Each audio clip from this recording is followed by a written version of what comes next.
हर घर के लिए और कहाँ चिराग मयसर नहीं शहर के लिए, ये दुष्यंत कुमार जी की कविता है। आज हम लोग जहाँ खड़े हैं, हम चर्चा 2047 पर कर रहे हैं। सपनों की बातें सुनने में अच्छी लगती, अगर पिछले वादे पूरे हो गए होते तो। हम लोग कह रहे विजन से पहले रीजन क्यों नहीं, पिछली बातें पूरी हुई नहीं, उसका रीजन पहले दिया जाना चाहिए, तब आगे विजन आना चाहिए था। राज्यपाल के अभिभाषण में 1 साल के विजन दिया जाता है, वो 1 साल का विजन तो पूरा हुआ नहीं। आपके घोषणा पत्र के 5 साल के वादे तो पूरे हुए नहीं, आपकी सरकार के 8 साल के वादे तो पूरे हुए नहीं, फिर ये 22 साल का सपना क्यों? क्या सिर्फ माननीय मुख्यमंत्री जी अपने ही दल प्रधानमंत्री जी से आगे निकलने की कोई होड़ में तो नहीं लगे हुए हैं?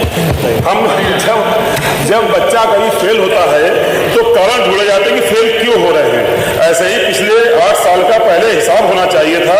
हम लोगों ने आपकी मदद के लिए रीजन डॉक्यूमेंट तैयार किया है, कुछ प्रश्न हम लोगों ने आपको दिए हैं, और ये इसलिए भी दिए हैं कि 2027 के बाद जब हमको जनता मौका देगी तो हम आपके कारणों का विश्लेषण करके बेहतर नतीजे देकर के जो हमारा ट्रैक रिकॉर्ड है उसको कायम रखने की कोशिश करेंगे। आपकी पिछली योजना धरातल पे आई नहीं, अब आगे की उम्मीद कैसे करी जा सकती है?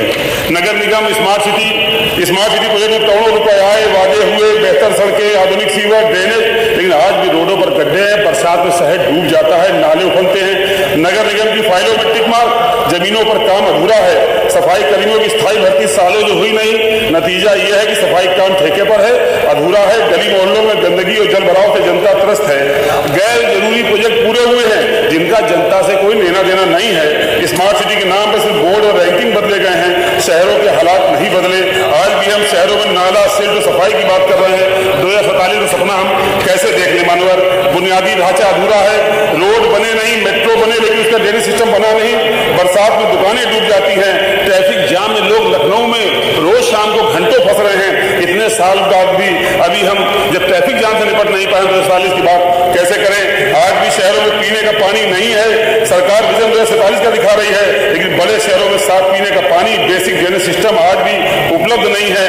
हम लोगों के खुद के जो विधानसभा है, शहरों की विधानसभा है, आज भी पेयजल के लिए कोई सुविधा, कोई योजना आपके पास है नहीं। जब नल में गंदा पानी और सड़क पे गंदा पानी, दोनों की समस्या आज भी जस की तस है, तब 2047 का सपना सिर्फ राजनीतिक नारा बन करके रह गया है। स्वास्थ्य की स्थिति क्या है मानवर? अस्पतालों में कोई ऑपरेशन, मंत्री जी बैठे हैं, कोई ऑपरेशन आप फ्री नहीं करा सकते, आपको इम्प्लांट हड्डी का लाना ही होगा, दवाओं का इंतजाम आपको करना ही होगा।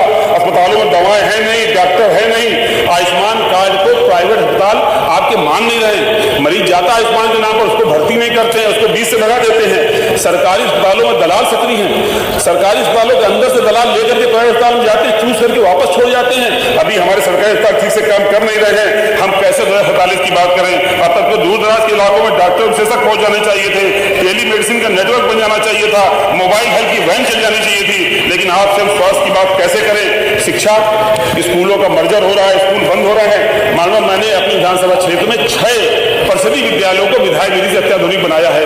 विश्वास मानिए, अभी दिसंबर में उद्घाटन किया, इस साल 1.5 गुनी छात्र संख्या और स्कूलों में अपने आप हो गई, सरकारी स्कूलों में। माने इच्छा शक्ति हो, विल पावर हो, स्कूलों को बेहतर बनाए, संसाधन दे, टीचरों की ट्रेनिंग दे, टीचरों की भर्ती करे तो शिक्षा को बेहतर बनाया सकता है। स्कूल का मर्जर करने की नहीं, नए स्कूलों को खोलने की जरूरत समय पर हम स्कूल का मर्जर कर रहे हैं।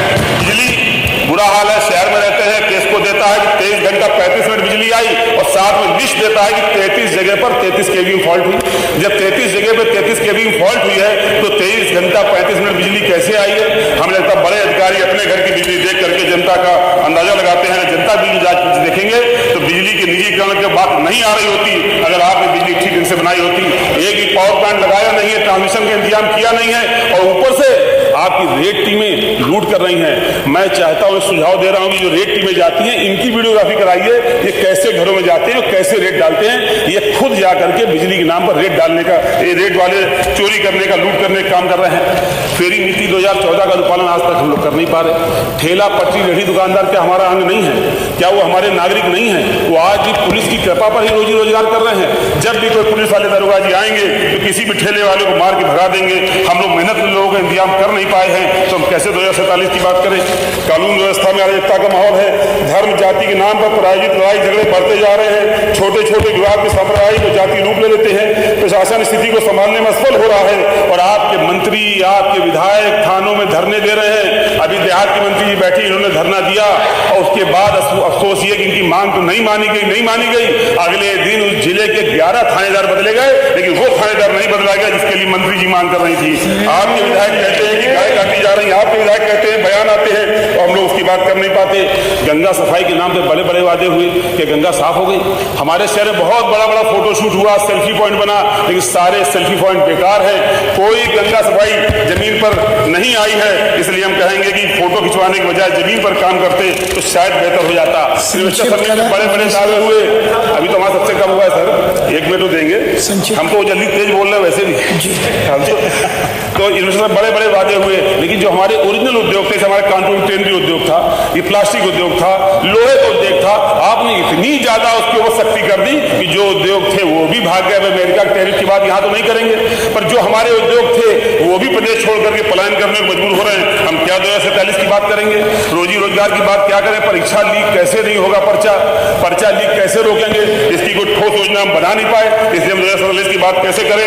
कुल मिला के अधिक समय न लेते हुए समय के अंदर बात खत्म करना चाहता हूँ। इसलिए सरदार मोदी हम चाहते हैं, हम भी चाहते हैं कि 2047 उत्तराधिकारी राज बने, पर यह तभी होगा जब सरकार पहले अपने 8 साल के हिसाब दे, असफलताओं का कारण बताए और फिर विजन को जमीन से जोड़े। क्योंकि हम लोग कहते हैं कि सिर्फ हंगामा खड़ा करना हमारा मकसद नहीं है, हमारी कोशिश है कि तस्वीर बदलना चाहिए।